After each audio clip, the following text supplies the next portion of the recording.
Hello guys, कैसे हो आप लोग? आप सभी का स्वागत है। तो इस एपिसोड की स्टार्टिंग में बर्डी कहती है, एक लड़का और एक लड़की, दोस्त, ये इम्पॉसिबल है। असुरा कहता है, तुम्हें जो सोचना है वो सोच लो। तभी एक आदमी कहता है, यह तो पायरेट्स का शिप है। पायरेट्स यानी समुद्री डाकू। सामने से पायरेट्स का शिप आ रहा था। पायरेट्स के शिप को देखकर एक आदमी कहता है, मेरा सामना सचमुच एक पायरेट से हो गया। क्या डीमन रियलम गाइड बुक में यह नहीं लिखा था कि समुद्र में कोई खतरा नहीं है? दूसरा आदमी कहता है, आपको अभी तक पता नहीं है? लंबे समय से यह अफवाहें चल रही हैं कि डीमन रियलम गाइड बुक 10 साल से भी पहले लिखी गई थी और अब पुरानी हो चुकी है।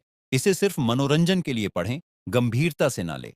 तीसरा आदमी कहता है, ओह नहीं, पायरेट्स हम पर हमला करने ही वाला है। असुरा कहता है, सभी लोग फाइट के लिए तैयार हो जाओ। वे पायरेट्स असुरा की शिप पर अटैक कर देते हैं। एक आदमी कहता है, कोई बचाओ, पायरेट्स आ रहे हैं। दूसरा आदमी कहता है, यहां तो हर तरफ पायरेट्स ही पायरेट्स हैं। तीसरा आदमी कहता है, प्लीज हमें कोई बचाओ। चौथा आदमी कहता है, प्लीज मुझे बचाओ, मुझे 5 पायरेट्स ने घेर रखा है। असुरा की शिप पर ऐसे ही अफरा तफरी मच जाती है। असुरा कहता है, एरो सभी लोगों को एक साथ इकट्ठा कर लो और हमले की तैयारी करो। एरो कहता है, ठीक है। असुरा कहता है, आर्च बिशप बाहर आ जाओ। आर्च बिशप बाहर आकर कहता है, माय लॉर्ड क्या ऑर्डर है? असुरा कहता है, इनके ऊपर डार्क मैजिक से अटैक करो। यह सुनकर आर्च बिशप अपने डार्क मैजिक से अटैक कर देता है।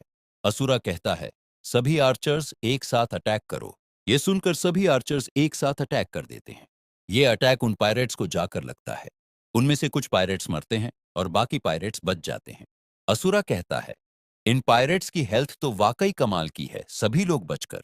असुरा मन ही मन सोचता है, अगर ऐसा ही चलता रहा तो मुझे अपने ऑक स्वॉर्ड मैन को बुलाना पड़ सकता है। बन्नी गर्ल कहती है, तुम्हारे कपड़ों से देखकर लगता है तुम एक मैजिशियन हो, फिर तुम लड़ाई में उनका साथ क्यों नहीं दे रही? बर्डी कहती है, इस तरह के छोटे मोटे तमाशे के लिए मेरी उपस्थिति उचित नहीं है। मैं शेखी नहीं बघार रही, लेकिन यहाँ मौजूद सभी लोगों में से मेरी स्किल सबसे अच्छी है। बन्नी गर्ल कहती है, बहुत हो गई अपनी तारीफ। मैं भी दावा कर सकती हूँ कि मेरे पास भी ट्रिपल एस रैंक की स्किल है। बर्डी कहती है, क्या तुम्हें मुझ पर विश्वास नहीं है? चलो मैं तुम्हें दिखाती हूँ। तभी बर्डी पर एक मॉन्स्टर अटैक कर देता है। फ्यूरिक्स कहता है, ए लड़की, तुम वहां क्यों खड़ी हो? पीछे हट जाओ। लूना कहती है, फ्यूरिक्स उसकी चिंता तुम मत करो, वह खुद ही सब संभाल लेगी। बर्डी थोड़ी स्माइल करती है और फिर अपनी स्किल हैवी प्रेशर का इस्तेमाल करती है। वह मॉन्स्टर कहता है, मैं अपनी जगह से मूव क्यों नहीं कर पा रहा हूं? बर्डी आगे बढ़ते हुए कहती है, क्योंकि मैंने तुम्हारे ऊपर ग्रेविटी प्रेशर 100 गुना बढ़ा दिया है। यह 100 सेकंड तक रहेगा। इस दौरान तुम बिल्कुल भी मूव नहीं कर पाओगे। यह कहकर बर्डी उस मॉन्स्टर को मार देती है। बन्नी गर्ल ये देखकर चौंक जाती है।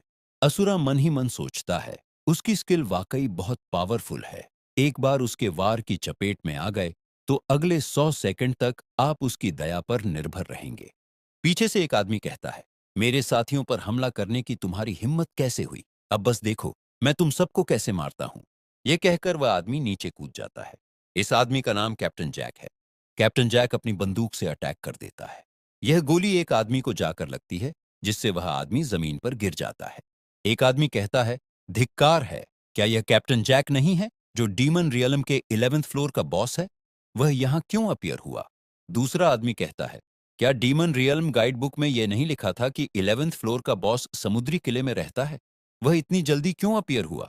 तीसरा आदमी कहता है, बहुत बढ़िया, अब हमारे पास एक बड़ा ग्रुप है और कैप्टन जैक तो बस एक ही आदमी है। अगर हम सब मिलकर हमला करें तो हम उसे जरूर हरा देंगे। चौथा आदमी कहता है, हम किस बात का इंतजार कर रहे हैं? चलो उसे मार डालते हैं। फ्यूरिक्स कहता है, असुरा चलो हम भी अटैक करते हैं। असुरा कहता है, जल्दी मत करो, देखते हैं क्या होता है। असुरा मन ही मन सोचता है, बॉस का इतनी जल्दी अपीयर होना, लॉजिकली या तो यह एक नकली बॉस है या जब लड़ाई एक निश्चित स्तर पर पहुंच जाएगी तो बॉस पीछे हट जाएगा। सभी कैप्टन जैक के ऊपर टूट पड़ते हैं। कैप्टन जैक उछलकर एक रस्सी को पकड़ लेता है और कहता है, क्या आप ग्रेट कैप्टन जैक को हराने की सोच रहे हैं? तुम लोग अभी बहुत छोटे हो। यह कहकर वह गोलियों की बारिश कर देता है। असुरा कहता है, अच्छा हुआ कि हम जल्दीबाजी में नहीं आए। इस बॉस की अटैकिंग पावर भले ही अधिक ना हो, लेकिन इसकी गोलीबारी की गति वाकई बहुत तेज है। असुरा कहता है, अगर मैं एरो से कैप्टन जैक की रस्सी को काट दूं तो क्या होगा? यह कहकर असुरा अटैक कर देता है।